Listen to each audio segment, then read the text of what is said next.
Добро вечер. Во нередна политичка анализа. Два пати ја одложувавме оваа анализа поради грмење, меѓутоа бидејќи Славчо Поповски вели дека цел ден ќе биде таков денес, со грмежи и со врнење решивме да снимиме, па без разлика дали ќе се слуша или нема да се слуша грмење. Во неделата имавме интервју со Зиедин Села. Го нареков шокантно, значи исти настав како интервјуто со Панде Колемишевски, иако за мене интервјуто со Зиедин Села е барем за една, да не речам две класи, подобро од интервјуто со Панде Колемишевски. Во ова YouTube календарска сезона 2025-2026 година имавме 3 или 4 од тој тип интервјуа, Бранко Трајановски, например, во две продолженија. За војната 2001 година и после војната 2001 година, па Панде Колемишевски, па Тито Петковски, кој за мене беше можеби за нијанса подобро интервју од тоа со Панде Колемишевски, меѓутоа гледате предрасуди. Тито Петковски чита публиката и не сака да огледа.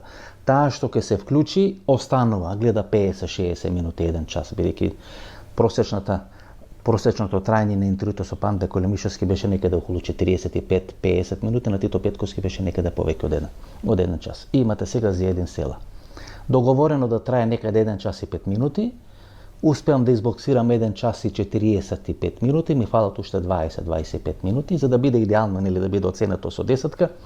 Ми фалеше оној дел каде што би требаше да ги нюансирам односите со Арбен Џафери, со Мендух Тачи. Зошто ја напушта таа партија? Зошто се приклучува? За да ги нюансирам односите помеѓу Тирана и помеѓу Приштина, односно Косово, како се поделени, гледате како кифла се албанците во Република Македонија. Почна таму доле некаде Струга, па заврши од горе со Липко, фале тие 20-30 минути. Дилавир, Бојко, тие Велешта, сите тие, нели, Струшки села, кои во основа се блиски до поранешната демократска партија на албанците, нели, на Арбен Џафери, подоцна велат и блиски до Зиедин Села, целата таа структура. Значи, тие 3 или 4 прашања, ако успеавме да ги изнесираме, тоа ќе беше феноменално интервју. Интервју кој би можел да го оценам со оценка 10. Меѓутоа, во овој интервју прв пат се кажени работи. Како се случува во наводници превратот 2017 година, зошто токму Зиедин Села беше тој што е тепан во македонскиот парламент, или зашто му беше ставена мета на грбот, како паѓа од власт Никола Груевски, бидејќи ние постојано ги слушавме тие мабити, дека има 2 телефонски разговори. Едниот за доцнува, кој треба да биде од Мајкл Флин, генералот Мајкл Флин, тогаш беше, нели, советник за национална безбедност, се уште не избран, меѓутоа именува за советник за национална безбедност во кабинетот на Доналд Трамп, а подоцна поради некакви проруски врски го сменија, па не се јавува, нели, екипата на Доналд Трамп, Никола Груевски не ја формира владата. Па имате Али Ахмети кој чека еден, па чека друг телефонски повик, а всушност од кажувањето на Зиедин Села ние сваќаме дека нема телефонски позив. Туку дека е тоа договор во рамки на албанскиот кампус, дека одат во Тирана кај Еди Рама, за да можат Беса на Билал Касами во наводници да ја донесат на заедничка маса, за да може да направат одредена платформа, може би слично ќе биде сега, да овие предвремени или редовни парламентарни избори во Република Македонија. И откако тоа се случува, тога се влегува во процес што да добие Зиедин Села. Спикер или председател на македонскиот парламент, па му нуди Зоран Заев, па му нуди една странска амбасада, па меѓу редови преку Али Ахмети му нуди и Никола Груевски. Па има еден обид за влада со Никола Груевски, Али Ахмети, Зиедин Села, Никола Груевски, кога тоа не успеа. Па има еден самит на ова демохристијански партија на Малта, Никола Поповски, тогаш министар за надворешни работи. Можете да најдете интервју со Никола Поповски од 2017 година на YouTube каналот Васко Ефтов, кај што ги анализираме тие работи. Тамо се разгледаат две можности. Едната можност тоа е Ангела Меркел се уште главна во таа демохристијанска заедница или семејство. Таму има две можности. Првата можност е СДСМ и ВМРО да формираат заедничка влада. Првите 2 години ВМРО да биде на власт, вторите 2 години ако останат вторите, односно третата и четвртата година да биде СДСМ на власт, не успеа да се договора за тоа. Кога веќе не успеват со Али Ахмети да се договорат за формирање на одредена заедничка влада, се прават разговори со Беса на Билал Касами и со тогашната партија на Зиедин Села да биде направена влада без СДСМ и без ДУИ. Од кога Зиедин Села тоа не сака да го направи, тоа што му е ставена мета и се случува тоа што се случува во македонскиот парламент на 27 април 2017 година. И тоа се работи кои треба да ги знае македонската јавност, бидејќи врз база на тие работи и на тоа што се случи, ние можеме да проектираме што ќе се случи во наредниот период во Република Македонија. А тоа што денес се случува е всушност основа или стартна позиција за одредени разврски во наредните 2, евентуално 3 години и во зависност од тоа како ќе бидат поставени, или денес има седница неизвршен комитет на ВМРО ДПМН, најавуваат и спектакуларни одлуки. Според моите информации ништо посебно нема да се случи, ќе се влезе во некој процес на реконструкција на владата, кои ќе бидат имињата, што ќе бидат имињата, ако нешто спектакуларно има, можеме да направиме вонредна политичка анализа, меѓутоа за сега ништо посебно не може да се очекува од тој извршен комитет, така што клучно ќе биде кога ќе бидат распишени предвремени избори во Република Македонија. Во зависност од тоа, мислам дека и реконструкцијата на владата, и кадровските, и персоналните решенија во најголем дел зависи од тоа кога ќе бидат распишени и дали ќе бидат распишени предвремени избори во Република Македонија. И уште една мала цртичка поврзана со 2016-2017 година. Многумина во прв план ги истакнуваат имењата на тогашните подпредседатели во ДУИ, тоа е Невзат Бејта, Теута Арифи и Изет Меджити, и тоа главниот играч кој ги дава сигналите што се случува е Тала Џафери. Тала Џафери сигнализира: почекајте, нема да биде формирана влада на ДОИ на ВМРО ДПМН, немојте да давате предвремени или преуранети изјави и така натаму. Значи тој е клучниот играч кој маневрира целата таа ситуација и можеби врз база на тоа, тој е првиот не само спикер во македонскиот парламент или председател на македонскиот парламент, туку првиот сејо албанец за премиер после изборите 2020 година. Веројатно Зоран Заев му должи нешто на Тала Џафери и веројатно целата таа СДСМ-ова структура која останува на власт и после заменувањето на Зоран Заев му должи нешто на Тала Џафери. Тала Џафери ја кронисува сега својата политичка кариера со 2 мокни функции: премиер на македонската влада и прв човек или председател на македонскиот парламент. Темата или насловот на емисијата е зошто се пензионираше Сотир Лукровски. Гледате, 1,5 месец. Никој ништо не говори за Сотир Лукровски. Како да не се случило. Како да се случило, не знам, во Лесковац, или во Владичи Кан, или во Горни Долни, Милановац, нели, овие што со СДСМ тој ми се омилени дестинации. Сотир Лукровски како да не дал, како да не се повлекол, како да нема причини, како да не е болен, како еве ова судење Стефчо Екимовски праќање на топол оброк 3 пати на ден, да не е поврзано со Сотир Лукровски, кафетин коалицијата, како да не застанала целосна Сотир Лукровски, како не постои Сотир Лукровски. Од овие анализи кои ги правам, чекав да дали Стефчо Екимовски тоа ќе окаже. Меѓутоа гледам Стефчо Екимовски тоа не окажува. Понатаму во анализата можеби ќе објасниме зошто Стефчо Екимовски молчи, зошто Стефчо Екимовски не и кажува тие работи. Сознанијата до кои јас доаѓам врз база на истрагите, велат дека постојат 2 причини зошто е пензиониран Сотир Лукровски. Првата причина, висок функционер на власта, од близината, дворот или самиот двор на премиерот Христијан Мицкоски, наводно платил комунали за градба на одредена семејна куќа во општина Карпош, платени се комуналите, но Сотир Лукровски после измените кои Министерството за транспорт и врски ги прави, одземање на одредени ингеренции, ДУПО и МУПО и така натаму, неможно заменување, не сака да стави подпис на тоа, значи завршена е пола процедура, пола постапка, не сака Сотир Лукровски да стави одреден подпис, па дури доаѓа до одредени конфликти, персонални, па да не речеме физички конфликти, закани за Сотир Лукровски, така натаму и така натаму. Велат моите извори и истрагате кои ги прави во изминатите 1,5 месец или 2 месеци, дека тоа е првата причина во наводници за пензионирањето на Сотир Лукровски. Ке имаме дали врз база на тие платени комунали, сега ова веде раководство на општина Карпош, колку може тоа да биде наредни 6 месеци, мора да се оди на некои предвремени избори. Затоа веројатно една од варијантите за предвремени избори во државата е Мицкоски да ги врзи тие 2 циклуси на предвремени избори. Една од причините за пензионирање на Сотир Лукровски е тоа што не сака да подпиши, да уцрта маркица, да даде согласно за изградба на семејна куќа на висок, многу висок. Злобниците би рекле највисок функционер во редовите на ВМРО ДПМН. И втората причина е фирма на професорка, блиска, на висок, злобниците би рекле највисок функционер на ВМРО ДПМН, од еден од овие технички факултети во Република Македонија, незините синови, 2 маркички, 2 локации во општина Карпош. Некои би рекле злокуќе, некои би рекле бардовци, значи во овие елитни квартови во општина Карпош, каде што новата елита, новата класа која се формира во Република Македонија последните 10, 15, 20 години, тамо има одредени хациенди, тамо гради хациенди, тамо гради нови стамбени комплекси. Кога ќе прашате вештачка интелигенција, таа ќе ви рече дека таа фирма чија прва буква е некаде 5-6 буква во азбуката А, Б, В, Г и нели како тоа натаму.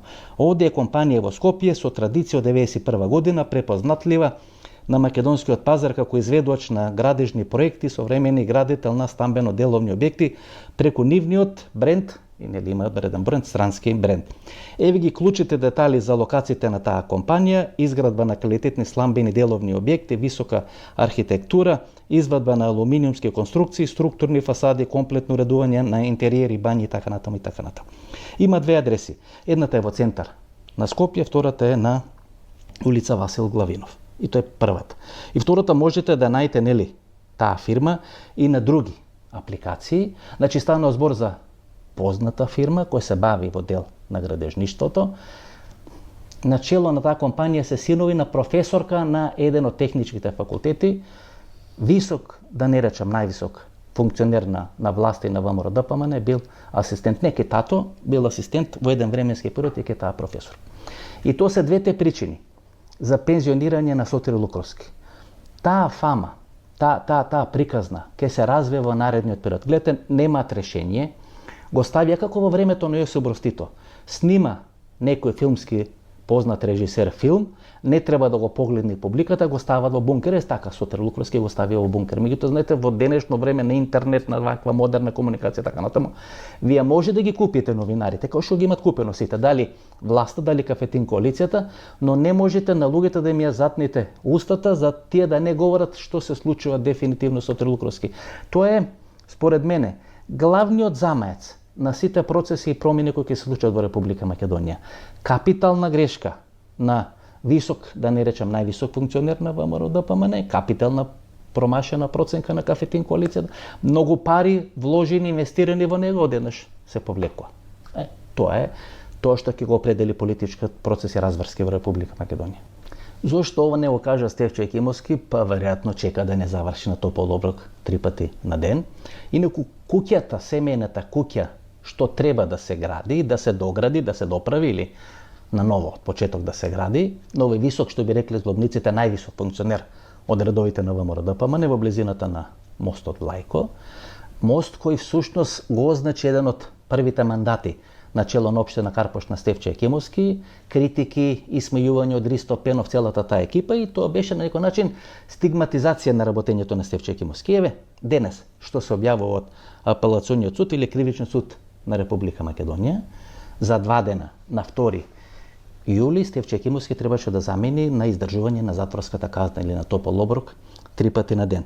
Како вели Кривичниот или Апелациониот суд во Скопје, информираат јавноста дека по издавање на упатен акт за издржување на затворска казна, значи тие издали упатен акт кој треба да почне или треба да биде реализиран на 2 јули оваа година, обвинетиот или Стефчо Екимовски на 12 јуни 2026 година поднел барање заради здравствени причини да му се пролонгира издржувањето на затворската казна. Судијата за издржување на санкции, за вршување на санкции по примот на барањето веднаш пристапил кон проверка на приложената медицинска документација. Значи Стефчо Екимовски преку неговиот адвокат господин Божиновски доставува одредена медицинска документација. Судија за извршување на санкции, не знам кој е судија за извршување на санкции, една од варијантите да е синот на Наке Георгиев, овој кој беше разрешен поради одредени транге-франге операции во изминатиот период. Мислам дека беше судија на Апелационен суд, па беше разрешен, не е битно, синот, не велам дека е криминоген или криминалец, меѓутоа еден од опциите судија за извршување на постапки е синот на Наке Георгиев, кој ќе биде задолжен за случајот на Стефчо Екимовски не знаеме, ќе видиме, веднаш пристапил кон проверка на медицинската документација. До двете приватни здравствени установи која издале значи две здравствени установи ја издале документацијата која до судот ја приложува Стефчо Екимовски, уште на 15 јуни 2026 година е побарано нивно мислење или нивно објаснување. Тие не дале мислење и објаснување, па овој судија врши ургенција на 26 јуни, значи пред 4 дена, по кое барање се чека одговор, како би можело да биде донесена соодветна одлука.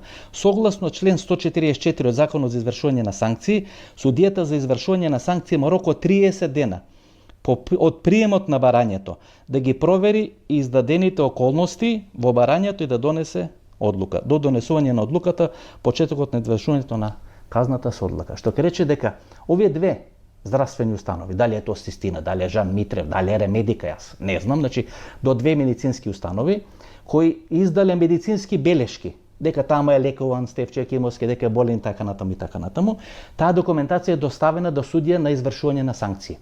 Тој бара мислење од овие две здравствени установи, првото го бара на 15 јуни, не добива одговор, прави интервенција, ургенција на 26 јуни, повторно не добива одговор и се пролонгира одењето на Стефче Екимовски на топол оброк 3 пати на ден. Има договор со власт или нема договор, што мислите? Од денешна гледна точка, ништо нема да ме изненади во Република Македонија. Дали ќе биде сменет или реконструиран владењето од вице-премиер Иван Стоилковиќ, тој вчера напиша статус на социјалните мрежи, каде се простува од своите гласачи, од својата публика, дава одредено објаснување што направил во изминатите 2 години на чело на таа институција, а на чело на таа институција го заменува Артан Груби, вели дека се е снижено, дека нема трошоци, дека нема вработување, дека нема седи дома, клати врата и земе плати така натаму и така натаму, но сепак ќе биде како што тој нели имал слушнато или како што тој може во духот на тоа што го има напишано да се разбере, тој ќе биде реконструиран. Знаете, тука се поставува клучно прашањето зошто им смета Иван Стоилковиќ или зошто би требало да биде реконструиран Иван Стоилковиќ. Ако анализираме српски свет, руски свет, па Иван Стоилковиќ многу повеќе беше пред да стане вице-премиер руски и српски свет, отколку што е денес во неговото функционирање, во неговото позиционирање на политичката сцена. Што ќе рече Мицковски уште пред да го избери за вице-премиер, знаел за врските на Иван Стоилковиќ или му биле сугерирани, или читал, или гледал што се случува на политичката сцена или на социјалните мрежи, каде е позициониран Иван Стоилковиќ, Вучич, Владимир Путин, неговата партија и така натаму и така. Милоран Додик, посебно таа врска кон Република Српска. И сепак и врз база на тие укажувања и врз база на тие сознанија, тој го става да биде дел на неговиот кабинет. Иван Стоилковиќ заедно со Стефче Екимовски се двајцата играчи кои го разубедуваат Христијан Мицкоски да не поднесе оставка после оние избори во време на короната 15 јули 2020 година, кој ги губи изборите Христијан Мицкоски, победил Зоран Заев со партијата БЕСА и тој размислува за повлекување од политичката функција или од партиската или политичката сцена во Република Македонија. Зошто ВМРО ДПМН и Мицкоски не може да му простат Иван Стоилковиќ? Мислам дека тој е многу помалку рускиот свет, многу помалку или уште помалку српскиот свет, бидејќи ВМРО ДПМН и Мицкоски и сами има добри релации со српскиот свет во Република Македонија и надвор од Република Македонија. Министерката Божиновска му е изворедно мокна алатка да има релации со српскиот свет на Балканскиот полуостров. Па дури и министерот Панче Тошковски има изразито, ако неговиот кум Јанушев има добри односи со бугарскиот свет, со Софија, фирма која има формирана тамо што објавуваат македонските медиуми, кумашинот или кумот Панче Тошковски има исклучително добри релации или добри односи со српскиот свет. Мислам дека Белград и инсталациите на Белград во Република Македонија се здушно зад Панче Тошковски и за неговата прво политичка промоција, па политичко растење, па може и политичка експлозија во одреден временски период. Што ќе рече српскиот и рускиот свет ги ставаме на страна. Што ВМРО ДПМН не може да му прости Иван Стоилковиќ? То се локалните избори во Куманово минатата година.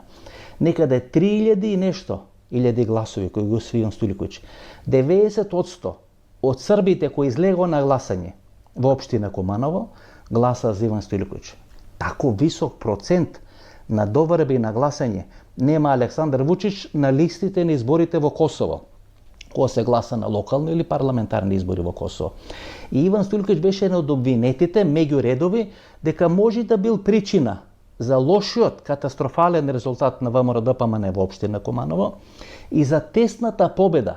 Значи многу малку фалеше да таа биде трансформирана во тесен пораз на Максим Димитриевски на изборите во Куманово. Овој популарен Дуро или Диро, кој сега е дел од екипата која учествува на овие разговори со британската амбасада, има некакви најави за можно поврзување со партијата Левица, така натаму, тоа ќе анализираме во наредниот период, за влакно не победи. Ако имаше поддршката на Венко Филипчи на СДСМ, веројатно во Куманово ќе беше разврската на изборите многу поразлично од тоа што е сега. Ќе победеше опозицијски кандидат и тој ќе се воспримаше како некој опозицијски формат за опозицијски лидер и така натаму и така натаму. Сума сумарум, ВМРО-ДПМН смета дека Иван Стоилковиќ сакал со поранешниот министер за надворешни работи Оливер Спасовски да работи за пораст на Максим Димитриевски и пораст на ВМРО-ДПМН на изборите во Куманово, значи од една страна да има релација преку Оливер Спасовски до ново раководство кое требало да се случи во врвот на СДСМ и од друга страна преку Иван Стоилковиќ, Александар Вучич, Српски свет да имат контрола и на работењето на владата на Христијан Мицкоски, тамо близок до Српски свет и шефот на неговиот кабинет, нели има многу спекулации, многу информации, па многу средби за кои се говори во Скопје дека се реализираат во овој временски период. Значи, дека Иван Стоилковиќ требал да му возбужда на Српски свет да имат контрола и на ВМРО-ДПМН и на СДСМ. Не мислам дека е тоа така, но еве да ја прифатиме филозофијата на ВМРО-ДПМН. Тие 3000 гласови не може да му ги простат на Иван Стоилковиќ. А јас некаде пред една и пол година реков дека еден од топ 3, топ 4 министри кои работат во влада на Мицкоски е Иван Стоилковиќ. За ово што останува сега во владата, мислам дека Иван Стоилковиќ е Меси и Роналдо заедно на купче ставено. Изборниот закон, гледате, вчера го одбива Левица и на пресконференција го одбива Венко Филипче. И сега ние можеме да разговараме што е суштината на тоа одбивање и така натаму и така натаму. Има една анкета. Ајде да почнеме од една анкета која мислам дека не е СДСМ анкета, која е многу повеќе ВМРО анкета, најцрна анкета што може да го очекува ВМРО-ДПМН. Значи во делот на опозицијата, не велам нека се точни тие бројки, меѓутоа еве да бидат како основа за да можеме да размислуваме и да анализираме. 18, 12, 2. 18 СДСМ, 12 Левица, 2 знам на Максим Димитриевски. Значи во македонскиот дел надвор од контото или надвор од легенот контингентот на ВМРО-ДПМН имате 18, 12, тоа е 30 и 2 на Максим Димитриевски, тоа е 32. Максим Димитриевски, нели, по дефиниција би одел кај Христијан Мицкоски. Тео се двата мандати кои би оделе на формирање на влада на Христијан Мицкоски. И притоа во таа анализа која сум можел да ја читам, има одредена формулација дека СДСМ не може да расте. Тоа е некој плафон во апсолутни бројки на гласови на СДСМ, не Бранко Царенковски, не Зоран Заев, сите да ги соберат на купче, во ова фаза или во овој временски период, СДСМ тежи толку број на гласови во апсолутна смисла на зборот. Но може да се намалува контото на ВМРО-ДПМН. Тамо е флуктуирачка фаза. Може да оди малку горе, но може да оди малку доле. Ако може да оди малку доле, тога СДСМ не би бил 18, би можел да оди и над 20. Пратеници 20 мандати, може да падне под 18, но може да оди над 20. Ако СДСМ оди над 20, ако Левица задржи некои 12 и Максим Димитриевски 2, тоа значи дека некоја бројка од 35-36 пратеника. Ако ги делиме пратеничките мандати 30 албанците, 60, во наводници 60 македонците, и од тие, односно 90 македонците, од тие 90 ги извадиме тие 35, 36 или 32, остатокот останува за ВМРО-ДПМН. Што е клучно за Христијан Мицкоски? Две работи се клучни за Христијан Мицкоски. Под број 1, затоа му треба гласање во диаспората. Гласање во диаспората му треба да добие бонус 1, 2, 3 пратеници, за да не може да падне под 60 мандати. Ке победи на изборите, но многу е битно дали ке победи со бројка близко до 50 или бројка близко до 60 освоени мандати. Под број 2, знаете, како вие ќе продавате приказната дека поради штетната власт во Република Македонија се иселиле македонците во диаспората и во странство, а таа диаспора преку електронско гласање масовно да не гласа за ВМРО-ДПМН. Тоа што ќе гласа масовно за ДУИ, тоа што ќе биде транге, франге операција, тоа е небитно. Но вие да ја пласирате приказната дека тие се иселиле од Македонија не поради власта на Никола Груевски и оние чизми кондори што ги оставаше СДСМ пред владата на Република Македонија, туку виновен е Зоран Заев, СДСМ и така натаму, мора да има гласање во диаспората. И под број 3, стратешка определба на Христијан Мицкоски да ја направи Левица партија број 2 во македонски услови. Значи ВМРО-ДПМН број 1, Левица број 2 и СДСМ број 3. И мислам дека ќе направи се тоа да се случи во Република Македонија. Зошто Левица да биде партија број 2? Бидејќи секогаш кога дојдат странците и ќе почне да поставаат барање пред Христијан Мицкоски, тој да може да им каже ако јас или ВМРО-ДПМН не сме на власт во Република Македонија. Левица ќе дојде на власт. Со нив ќе треба да се работувате. Знаете, и избирајќи, тоа се нели математиките на Христијан Мицкоски, избирајќи помеѓу левица и помеѓу Мицкоски, секош Мицкоски да изгледа многу подемократско, многу поприфатливо решение за меѓународната заедница во споредба со левица и со Димитар Апасиев. И под број 4. Дали ќе има и кога ќе има предвремени избори во Република Македонија? Првата опција беше крајот на годината. За да се случат избори крајот на годината, мора да биде распуштен парламент, односно треба да се избере нова техничка влада некаде најдоцна крајот на август, ако треба да биде најдоцна крајот на август, да се влезе во некоја процес на подготовка и така натаму договарање крајот на јулија, тоа е за 30 дена. И тоа е безмалку технички неизводливо да може да биде направено во Република Македонија. Подброј 2. Ако се оди на таква техничка влада, тога зошто има реконструкција на влада во таков краток период? Ако вие имате реконструкција на влада, па после 1 месец или 2 месеци техничка влада, па тамо да ротирате 1 или 2 министри, не знам, министер за внатрешни работи и така натаму, што ќе правите со министер за внатрешни работи? Гледате, Оливер Спасовски во една влада беше технички министер за внатрешни работи, во следната влада која СДСМ станува технички премиер, можеби Панче Тошковски ќе има таа траекторија, тоа нели го отвора прашањето кој ќе биде наследник на Христијан Мицкоски во последната пржинска влада во Република Македонија. Во мандат на Никола Груевски беше Емил Димитриев, кој беше генерален секретар на партијата, кој Никола Груевски е председател на партијата, сега е Ковачки генерален секретар, дали Ковачки може да биде технички премиер, ќе видиме. И втората опција да биде некаде на пролет, тоа е април-мај, што ќе рече техничка влада на почетокот на наредната година, и опција број 3 која јас не би ја исклучил, а тоа се избори 2028 година.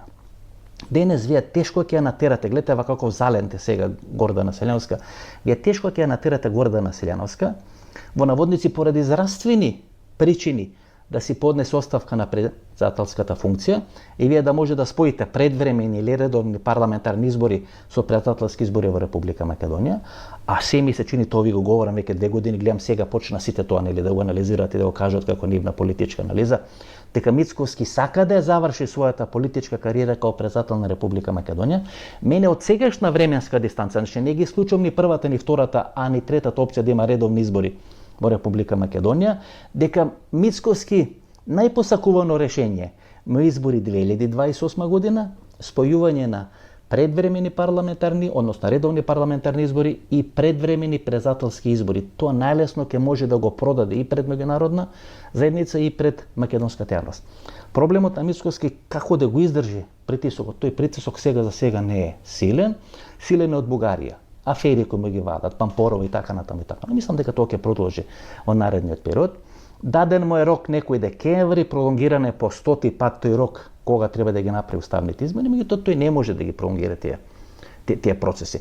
Тој притисок не може да ги пролонгира уставните измени, не може да го пролонгира притисок од финансиски проблеми и така натаму и така натаму. Ако е декември ќе пролонгира за наредната година, далеку ми изгледа 2028 година, ако може да издржи од 2028 година, мислам дека ќе сака да ги спои парламентарни и председателски избори. Тоа е подброј 2. Овие други 2 или 3 опции се подброј 2, подброј 3, но тие не треба да бидат исклучени. Тоа е во моментот целата перипетија која се прави околу блокадата на изборниот закон во Република Македонија.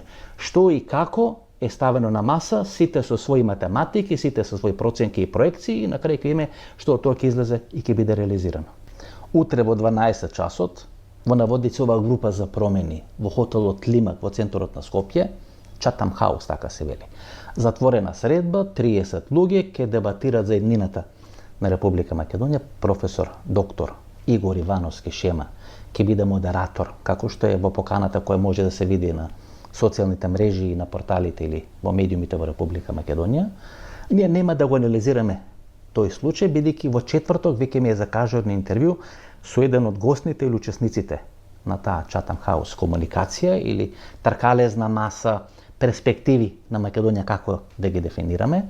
Затоа да не ги кажувам тезите нели однапред, а плюс е да не го исплашам, ние имаме джентлменски договор. Четврток, некаде 18 часот, интервју со еден од учесниците на утрешната Chatham House комуникација. Мислам дека ќе ги добиете сите одговори. Мислам дека тој интервју ќе ви одговори на сите поставени прашања и дилеми.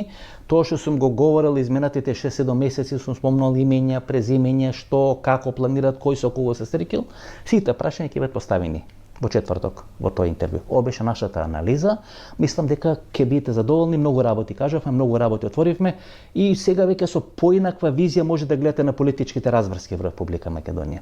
Во недела интервју Бразил игра Бразил, но ние не ги менуваме термините, можеби само финалето ако биде тука нешто да смениме, значи ново дружење недела 22 часот и нова анализа вторник 2 часот и 30 минути до недела и до вторник. Пријатно вечер Македонија, каде да си.